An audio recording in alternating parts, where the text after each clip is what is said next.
I know you have another event that happened in your life, and I think that one is another one that it would be like, well, how could you forgive that? Like you don't have to forgive that one. That's one you're allowed to hold on to because society has decided you're allowed to hold on to that one. And I know in our talks you've talked about like you had to forgive it because it was about your personal healing, like you needed to move forward. But let's kind of walk through what happened to Sarah and how you Okay. process that. Well, Sarah is our daughter. She married. She was in the military. She found her husband in the military. He was an amazing guy in that arena, and they ended up getting married. They had 3 children, and long story short, they were in the midst of a divorce. He had serious PTSD and couldn't outside of the military environment, outside of a war environment, he couldn't operate in the realm of normal life.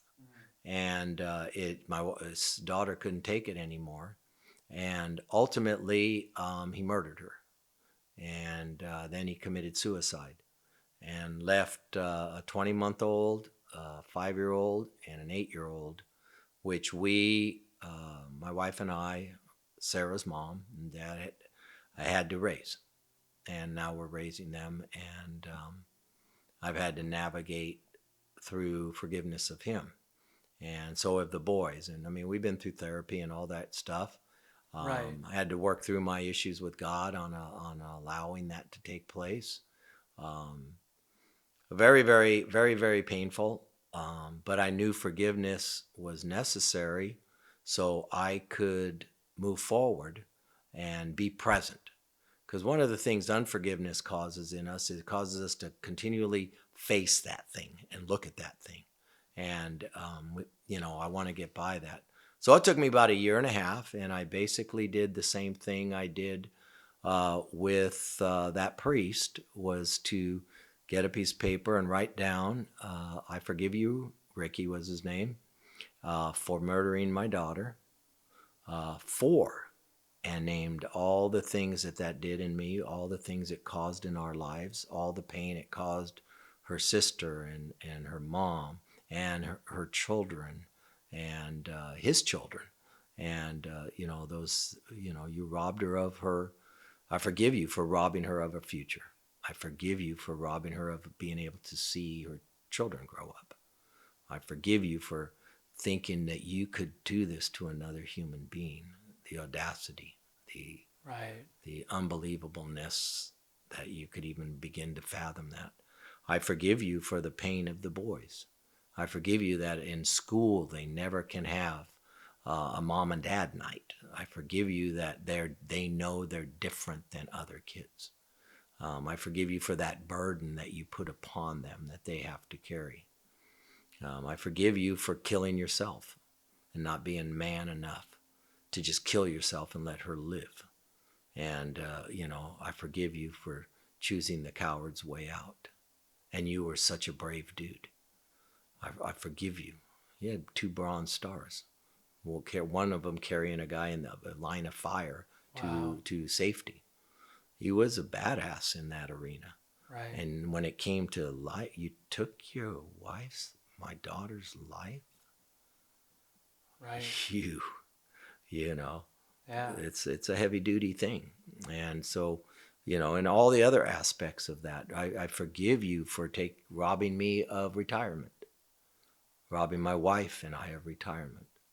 I forgive you for placing the burden of raising 3 little kids well into probably our 80s. I forgive you for these things. I forgive you for not just divorcing. You had a whole life. I forgive you for choosing to do this when you were only 37 years old. You had your whole life Wow. ahead of you. I didn't know he was that young. Yeah, he went in the service at 17. He was retiring within a couple months of being in it 20 years, Wow. you know. But then I also knew his background growing up was tragic in a lot of ways, So um, I forgive him for making decisions that were so horrific to so many people. For doing this to your mom, who we Right. now know in a way we never knew before. And the burden she carries knowing her son's a murderer. I forgive you for that. And, Mm. you've just done so much damage that, I just pray God.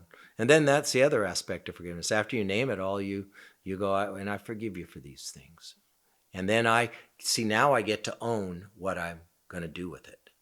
When we Right. don't forgive, we're constantly looking at what that person did and what they did to us and how it affected us. And oh, I don't want to have to deal with this. And I don't want this in my life. And I don't, and we're looking at, once we acknowledge all that, now it moves, it shifts the paradigm to, okay, what am I going to do about this? Right. This is what it is. It enables me now to embrace the reality of what I face. Okay, I need to learn to accept this. This is the hand I'm dealt. And so now I can be proactive. I'm no longer a victim here, although I have been victimized, but Right. now I can move into what am I going to do with this? I can be a good dad to these kids, or I can be a bitter man. I can look at all that I've lost, or I can look at what I can give. And so it puts me in the place of that. And then so I forgive him, and then I ask God to take care of him. God, you know what's wrong with this guy. And then I can ask God to heal the damaged places in me. Make me a man who can rise up to the challenge he has to face. Because I've learned in life you have to face what you got to face. Right. I don't get to always choose. You don't always get to choose. Anybody watching this doesn't always get to choose the cards we have to play, but Right. we do have to play them. And the goal here is play them well Mm. because it's the best way to go. And it makes us a blessing to others.